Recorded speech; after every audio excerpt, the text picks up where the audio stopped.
This is Audible. Audible Studios presents All the Ugly and Wonderful Things, a novel. Written by Bryn Greenwood. Performed by Georgina Marie. Part 1. 1. Amy. March 1975. My mother always started the story by saying, "Well, she was born in the back seat of a stranger's car," as though that explained why Wavy wasn't normal. It seemed to me that could happen to anybody. Maybe on the way to the hospital your parents' respectable middle-class car broke down. That was not what happened to Wavy.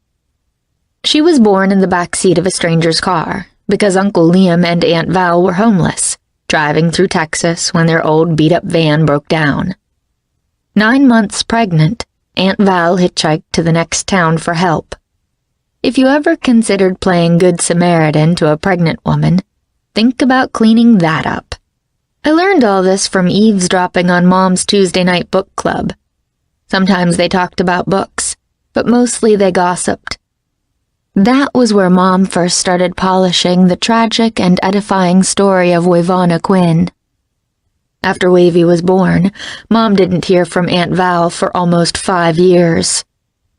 The first news she had was that Uncle Liam had been arrested for dealing drugs, and Aunt Val needed money.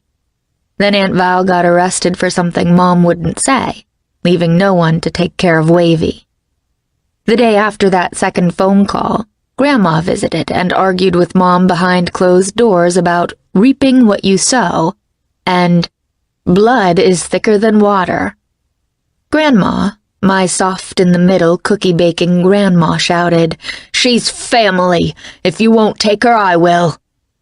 We took her. Mom promised Leslie and me new toys, but we were so excited about meeting our cousin that we didn't care.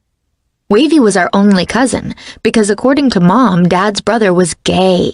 Leslie and I, at 9 and going on 7, made up stories about Wavy that were pure Grimm's fairy tales. Starved, kept in a cage, living in the wilderness with wolves. The day Wavy arrived, the weather suited our gloomy theories. Dark and rainy, with gusting wind.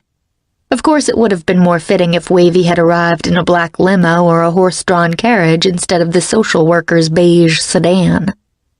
Sue Inaldo was a plump woman in a pantsuit, but for me, she was Santa Claus, bringing me a marvelous present. Before Sue could get a rain bonnet over her elaborate Dolly Parton hair, Wavy hopped out of the back seat, dangling a plastic grocery bag in one hand. She was delicate and soaked to the skin by the time she reached the front door. Leslie's face fell when she saw our cousin, but I wasn't disappointed. As soon as my mother opened the door, Wavy stepped in and surveyed her new home with a bottomless look I would grow to love, but that would eventually drive my mother to despair. Her eyes were dark, but not brown. Gray? Green? Blue? You couldn't really tell. Just dark and full of a long view of the world. Her eyelashes and eyebrows were translucent to match her hair. Silver blonde, it clung to her head and ran trails of water off her shoulders onto the entryway tile. "Wavana, sweetie, I'm your Aunt Brenda."